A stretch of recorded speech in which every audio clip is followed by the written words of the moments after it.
Hola, ¿cómo están? Bienvenidos a un nuevo segmento de Ursula Pfeiffer POV, Point of View en inglés. En español se traduciría a punto de vista.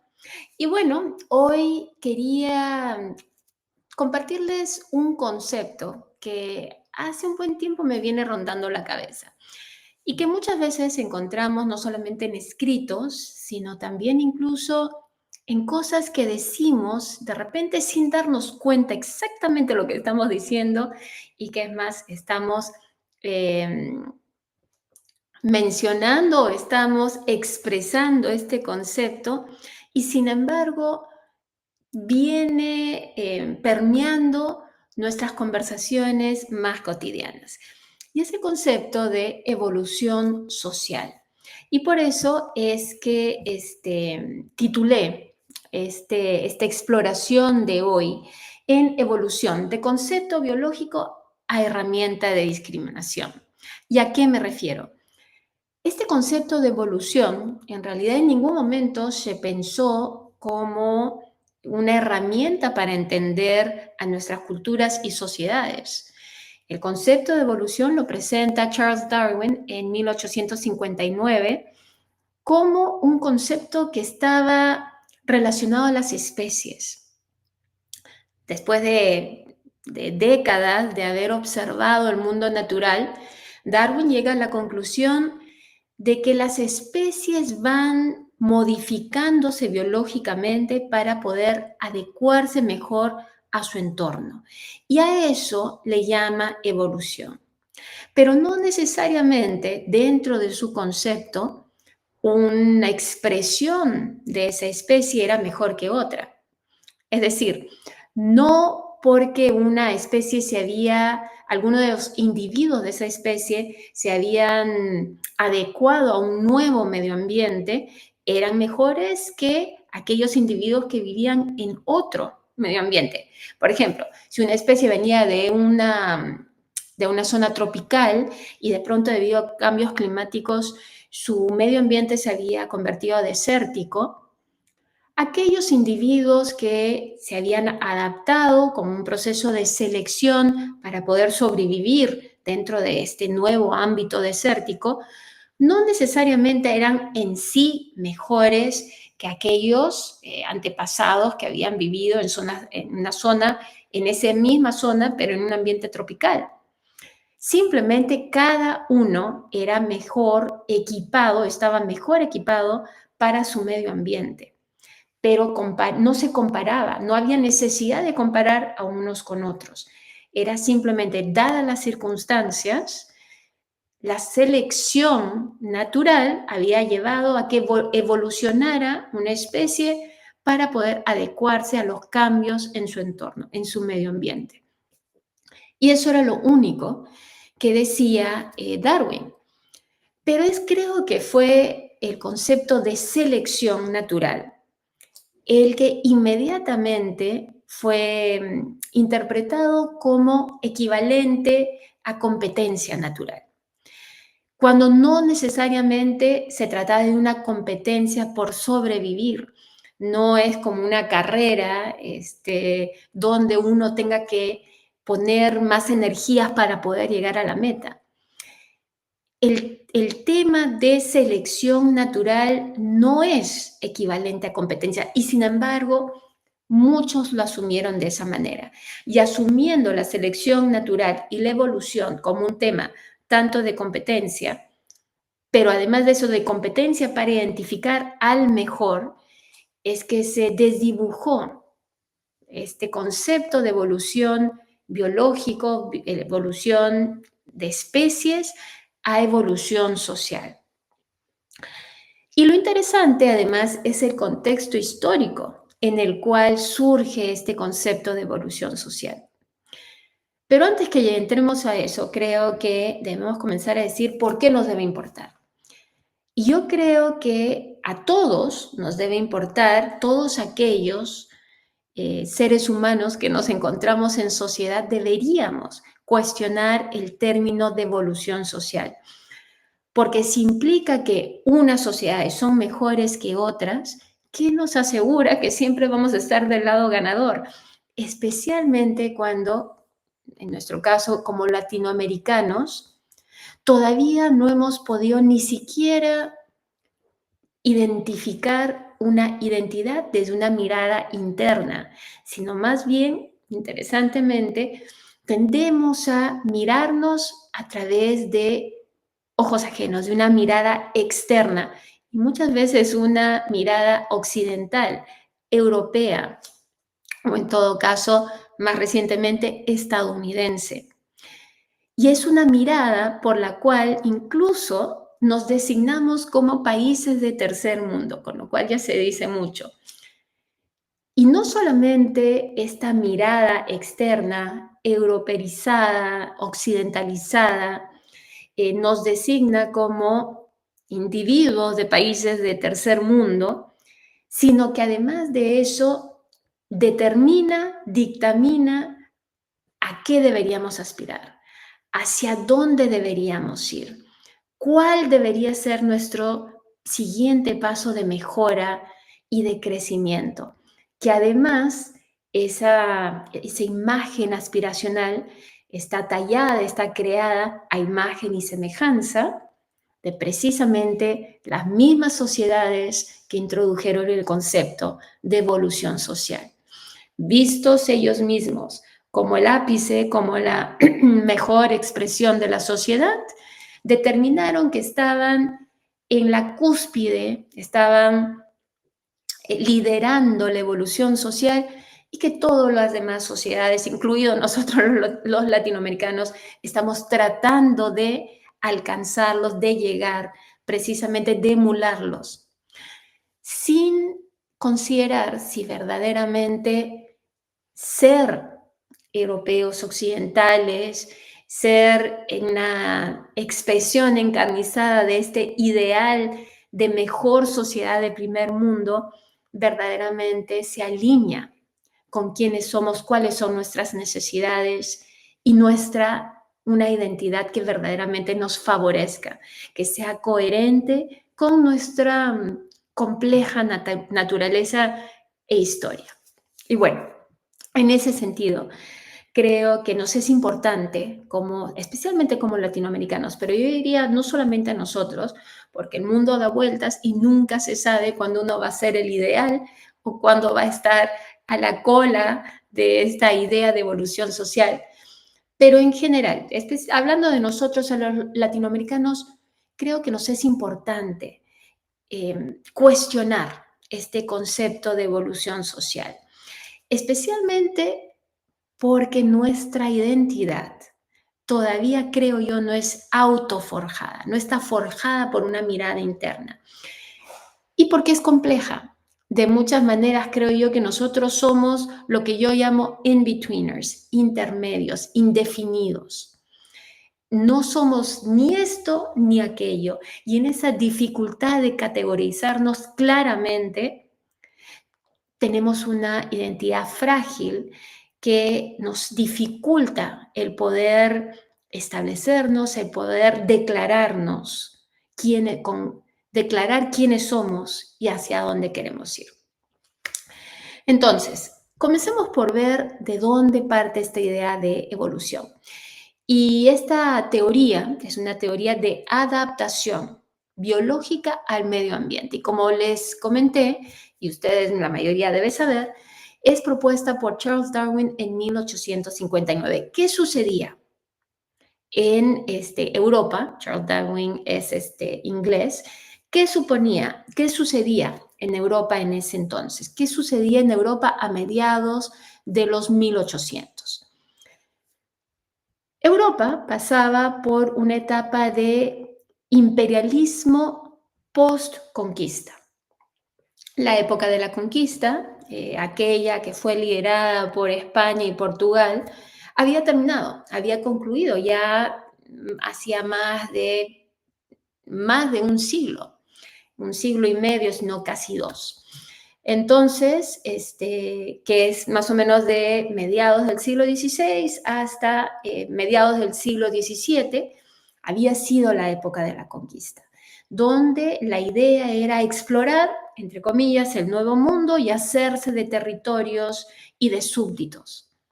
por las distintas coronas, en particular la española y portuguesa. Pero eso había llevado a un declive. Para el mediados del siglo XVIII, España había tenido, por distintos motivos que no vamos a explorar en detenimiento hoy, había tenido un declive y había ido perdiendo control sobre sus colonias. Y alguna vez me dijo que lo que tenía España no eran colonias, sino que todos eran súbditos de la corona española.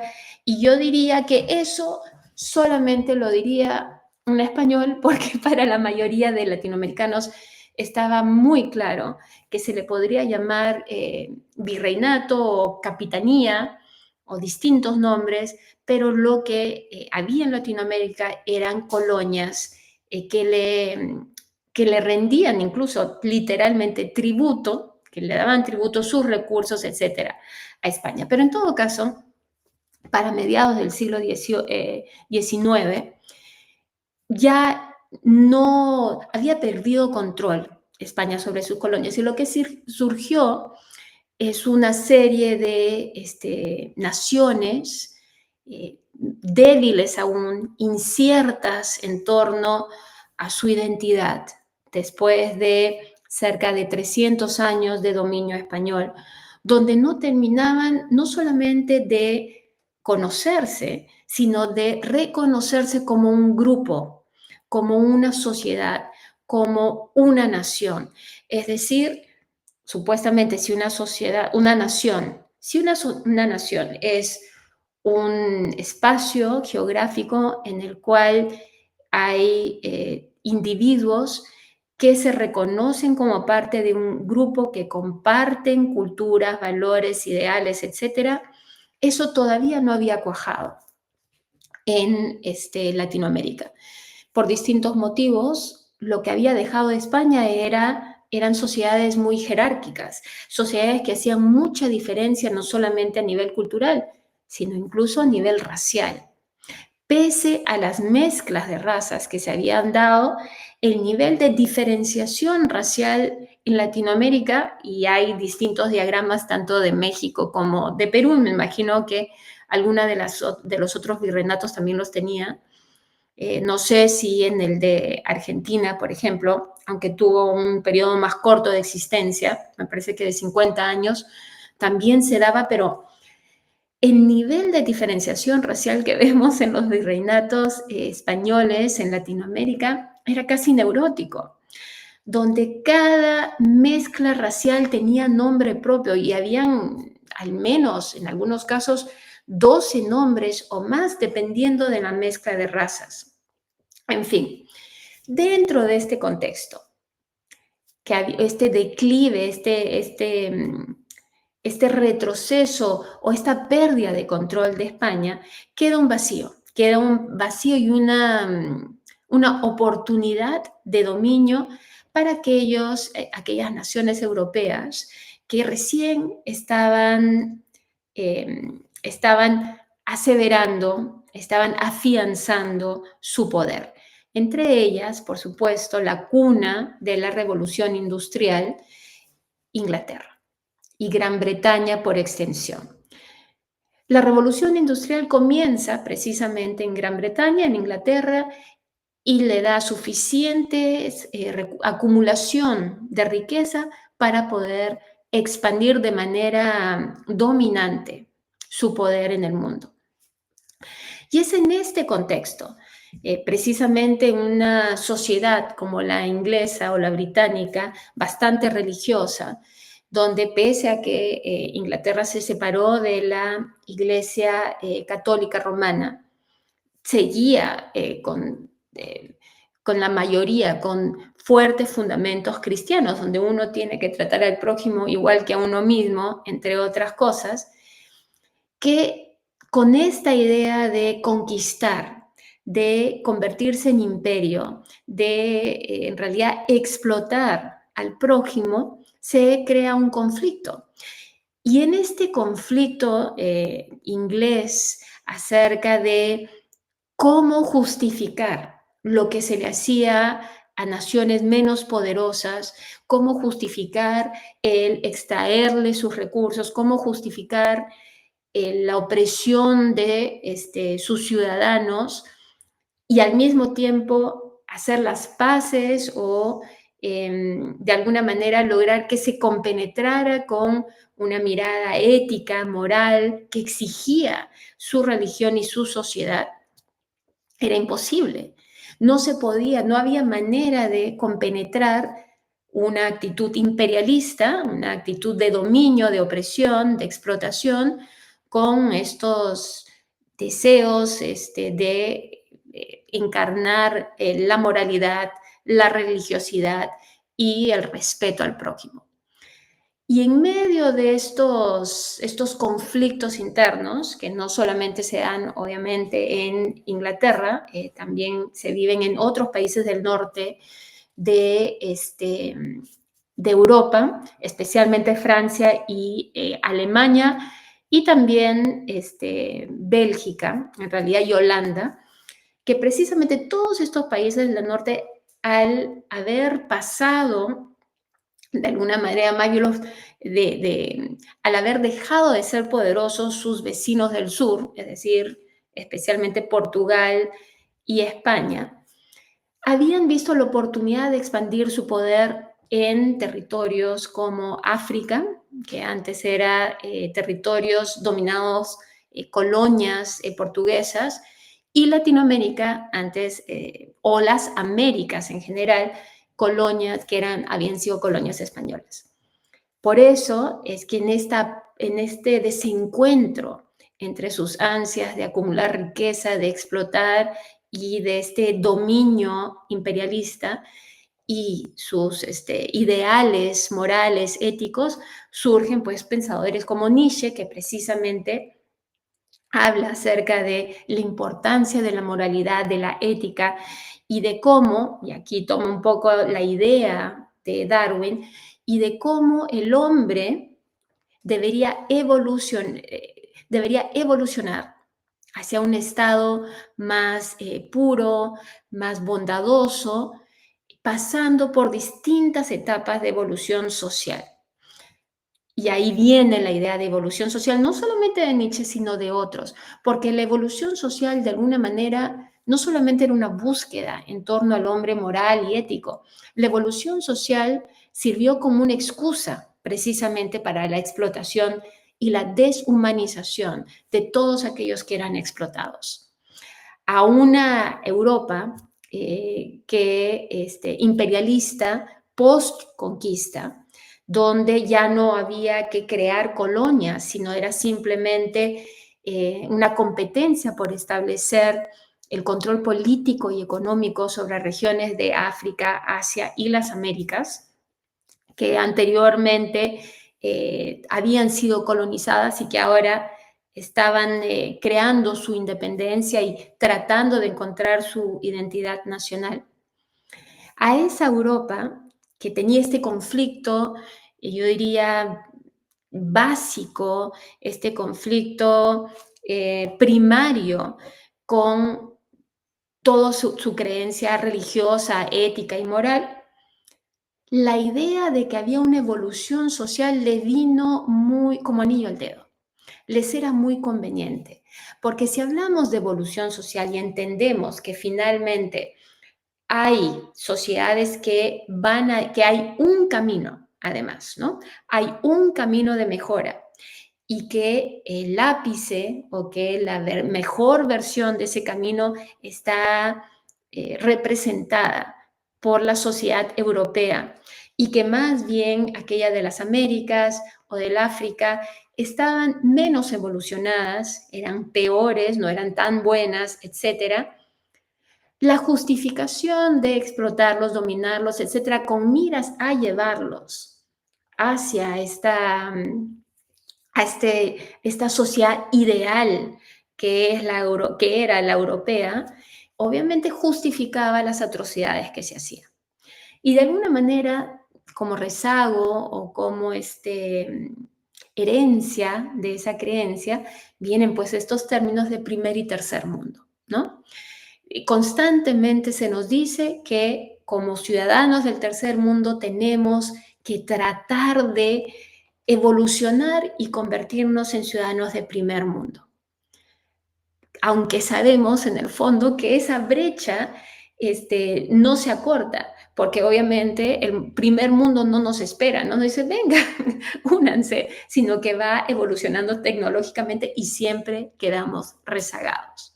Entonces, esta idea, lo que quería darles es un poco la idea de que la evolución, el concepto de evolución social no se da en un vacío, sirve un propósito,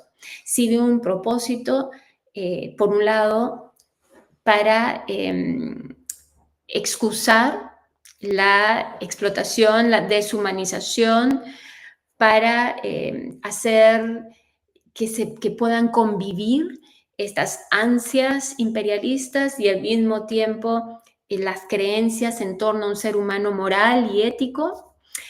El uso de este concepto además justifica el maltrato a otras personas que no son o de la misma cultura, pero yo diría incluso de la misma raza, porque junto con esta idea de evolución social nace otro concepto, que es el de racismo científico. Obviamente, con el ADN y con toda la tecnología que tenemos hoy, se ha desvirtuado hasta cierto punto. Pero, por ejemplo, los nazis llevaban esa idea precisamente de evolución incluso racial. En, en el siglo, yo diría, a partir del siglo precisamente XIX, es que surge junto con la evolución de especies, la evolución social, también surge esta idea de evolución de las razas, donde se entendía o se justificaba de alguna manera, obviamente tomando en cuenta toda la historia en torno a la esclavitud, que ciertas razas estaban más cercanas al estado animal que al estado humano. Hay muchísimos escritos, tanto europeos e incluso estadounidenses, por supuesto, que hablan de las personas de raza negra como si fuesen más cercanos a los simios que al ser humano. Para comenzar, cuando todos somos, o sea, somos incluidos chimpancés, gorilas, etcétera, todos somos simios, todos. Pero en todo caso, con distintas características. Pero aún así, cuando hablamos de humanidad, no es que haya uno más cerca al reino animal que otro. Hay distintas culturas, hay distintas sociedades, pero biológicamente somos todos iguales. Y eso, por supuesto, se ha probado y más que probado hoy en día con ya en la modernidad, con la tecnología que tenemos. Pero la evolución social amarrada con esta idea del racismo científico, que lo que hacía era manipular evidencia científica precisamente para demostrar la inferioridad de ciertos grupos raciales, de alguna manera permite acallar la conciencia social e individual en torno a las atrocidades que nos hacíamos unos a otros. La evolución nos ha servido, la evolución, punto, nos ha servido para justificar cómo tratamos a otros animales, a otras especies.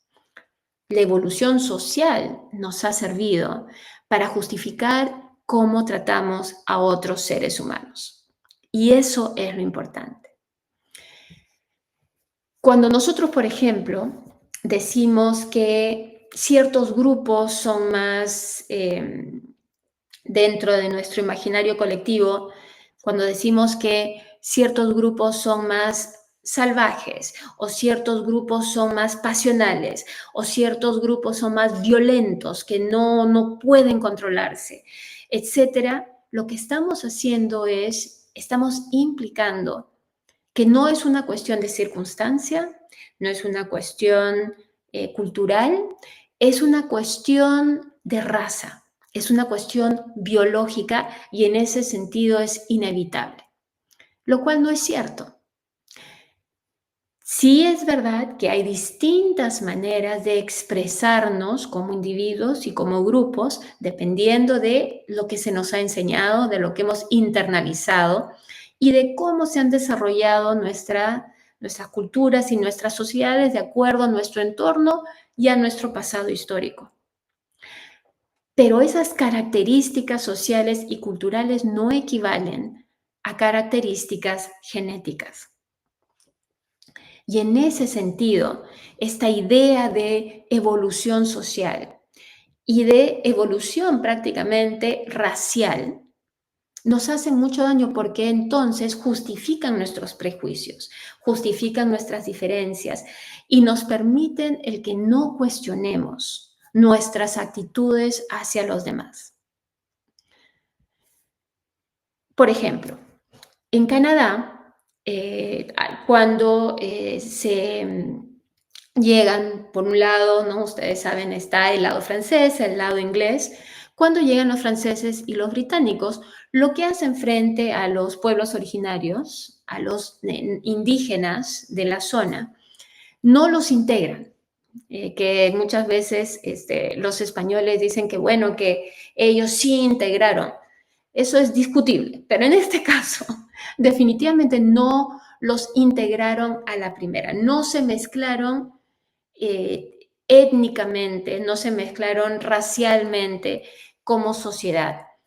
Sin embargo, sí trataron de, a diferencia de Estados Unidos, donde muchos de estas naciones indígenas fueron, o donde casi todas las naciones indígenas fueron restringidas dentro de reservorios, en Canadá lo que se hizo fue tratar de incluir a las poblaciones indígenas después de socializarlos como occidentales. Y decidieron que aquellas personas mayores, aquellos adultos que ya tenían sus ideas, culturas, sus ideas culturales, su cosmovisión arraigada, estaban más allá de poder occidentalizarlos. Entonces hicieron algo terrible, que es arrancaron a los niños de su seno familiar y los pusieron en colegios, en internados, donde recibían educación para occidentalizarlos, para cortar sus conexiones con su familia, con su cultura, con sus naciones, y más bien formarlos para que se integraran, no del todo aceptados, pero que se integraran dentro de la sociedad, ya fuera británica o canadiense británica o canadiense francesa, occidentalizados. Pero no solamente estas actividades digamos que cortaron o mermaron la identidad de estos niños, de estos individuos, sino que además de eso se dieron muchos abusos, abusos físicos, violentos con respecto a estos niños, a estos niños y adolescentes. Y sin embargo, estas atrocidades que se cometieron muchas veces no fueron individuos, digamos, digamos, casos especiales en los cuales se habían dado estas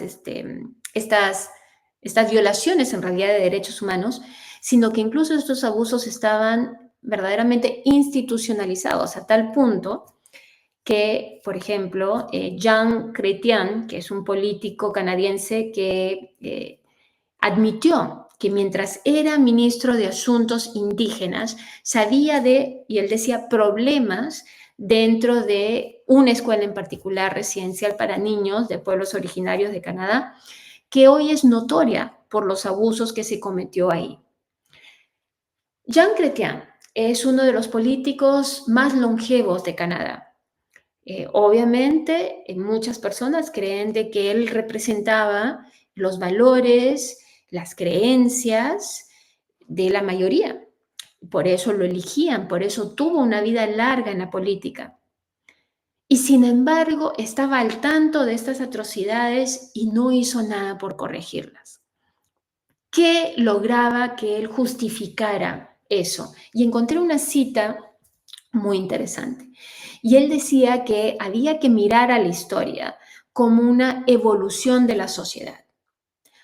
Jean Chrétien creía en la evolución social y eso le permitía, desde su perspectiva, pensar que hacer un corte, erradicar, extraer a un niño de su seno familiar y cultural era justificable porque finalmente la cultura occidental era mejor que aquella de la cultura de los pueblos originarios o aquella de la cultura indígena en Canadá. Ese es el peligro de clasificar nuestras sociedades. Ese es el peligro de creer en este concepto de evolución social, cuando en realidad uno podría decir o podría preguntarse, ¿qué hace a una sociedad mejor que otra? En primer lugar, uno podría decir simplemente no se puede comparar.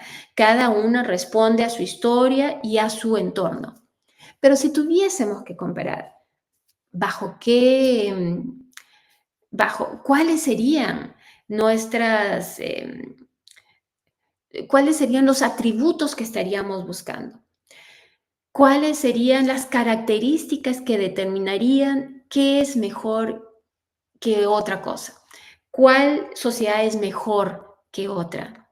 ¿Sería su poder bélico? ¿Sería su poder económico? ¿Sería su nivel de educación, su nivel educativo? ¿Sería más bien la armonía con la que logra vivir con la naturaleza? ¿Sería su impacto ambiental en ese aspecto? ¿Sería su poco o mucho impacto ambiental?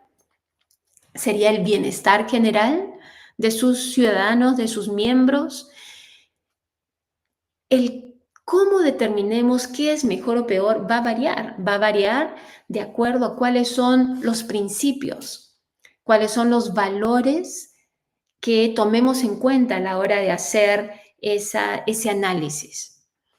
Y en ese sentido es relativo, no podemos decir cuál es mejor o no, pero en todo caso, creo que ahora que nos encontramos en una situación tan compleja, nuevamente, que parte precisamente entre Europa y el Medio Oriente, alrededor del Mediterráneo, creo que sería interesante preguntarnos si verdaderamente este modelo que vemos supuestamente desde un punto de vista de evolución social, este modelo a emular que es la sociedad occidental, la sociedad europea, es verdaderamente a dónde queremos llegar. No nos ha probado más bien esta cultura occidental que estamos prácticamente, no solamente en peligro constante, si es que no estamos ya en conflictos constantes alrededor del mundo, precisamente por un tema de dominio, por un tema de explotación de recursos ajenos, etcétera, sino que además de eso no se ha logrado un balance, una armonía con el medio ambiente, con la naturaleza. Entonces es esa verdaderamente la imagen que tenemos de la mejor sociedad. ¿Es ese el primer mundo al cual todos tenemos que llegar? ¿O más bien deberíamos buscar otro camino? Un camino que sea más coherente con quienes no sabemos ser. Pero para eso primero tenemos que reconocer quiénes somos. Entonces, recordemos que la evolución no es una competencia.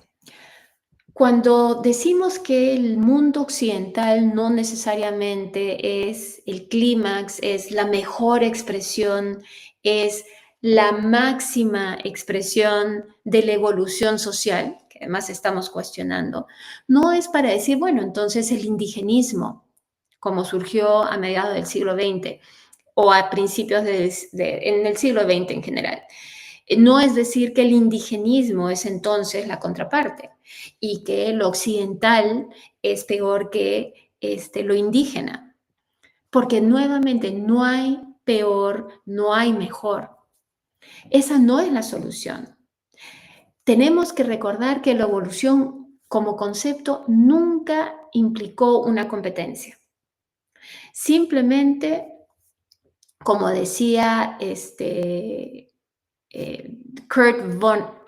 Vonnegut, probablemente estoy eh, haciendo trizas a su apellido, pero bueno, algo que él decía es que el cerebro humano era la gloria suprema de la evolución, pero que él creía que era un esquema muy pobre para la supervivencia. No necesitamos decir qué especie es la mejor especie dentro de la evolución. No necesitamos, en contraparte, decir qué sociedad es mejor cuando hablamos de evolución social, además que no está bien aplicado.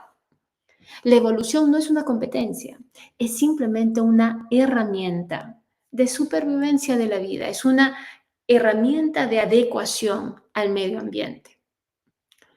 Hablar del poder de la adaptación de lo biológico es hablar de evolución. Hablar de una jerarquía de vida, una jerarquía además social o una jerarquía racial, etcétera, eso no es evolución. Llamemos a la evolución social lo que debería ser, si es que necesitamos hacer esa diferenciación. Yo diría que en vez de hablar de mejor, hablemos de algo que ha madurado. Thomas Edison decía de que la no violencia conduce a la ética más elevada, que es la meta de toda evolución. Y que hasta que no dejemos de maltratar a todos los demás seres vivos, seguiremos siendo salvajes. Estoy de acuerdo con que tenemos que tener un respeto con otras especies, definitivamente. Pero yo los invitaría a que no piensen en que el mejorar es parte de la evolución. Yo diría de repente que el mejorar es parte de nuestra maduración, que es muy diferente. Somos sociedades, culturas, una especie inmadura, una especie muchas veces que llamamos incluso en su adolescencia, que nos dejamos llevar por cambios anímicos muy fuertes, que reaccionamos en vez de actuar. Sí, posiblemente. Creo que es al madurar donde vamos a encontrar un balance y entender de que no tenemos que compararnos para sentirnos mejor. Que basta entender que podemos tener diferencias porque finalmente esas diferencias es lo que necesita ese grupo para su momento histórico, para el momento en el cual se halla. Yo diría que la no violencia conduce a la ética más elevada cuando hablamos que es una meta de maduración. Y entonces los invito a pescarse cada vez que piensen en que de repente un grupo social, una cultura es mejor que otra. Que consideren que no necesariamente tenemos que alcanzar a otros en su proceso social y cultural. Y que más bien, especialmente como latinoamericanos, creo que es importante que nos reconozcamos y reconozcamos aquellas partes de nosotros que muchas veces no queremos ver, que en esta locura de haber adoptado una mirada europea, una mirada occidental hacia quienes somos, hemos escondido, que hemos negado, pese a que están siempre presentes. Nosotros como latinoamericanos somos una mezcla maravillosa y una mezcla compleja, no solamente de razas, sino de culturas, de lenguas, y yo diría también de hechos, tanto de logros como de hechos violentos que obviamente no queremos que se repitan. Pero tenemos que comenzar por encontrarnos, por identificarnos, antes de poder decidir hacia dónde nos conviene No debemos, sino nos conviene ir. Y bueno, voy a dejar aquí la exploración de hoy, pero espero que quieran comentar sobre el tema. Me encantaría que puedan contarme cuáles son sus experiencias, qué es lo que opinan. Ya saben, suscríbanse al canal de YouTube, eh, nos ayudaría muchísimo. Síganos por redes sociales y nosotros nos vemos la próxima semana con una nueva exploración. Hasta pronto.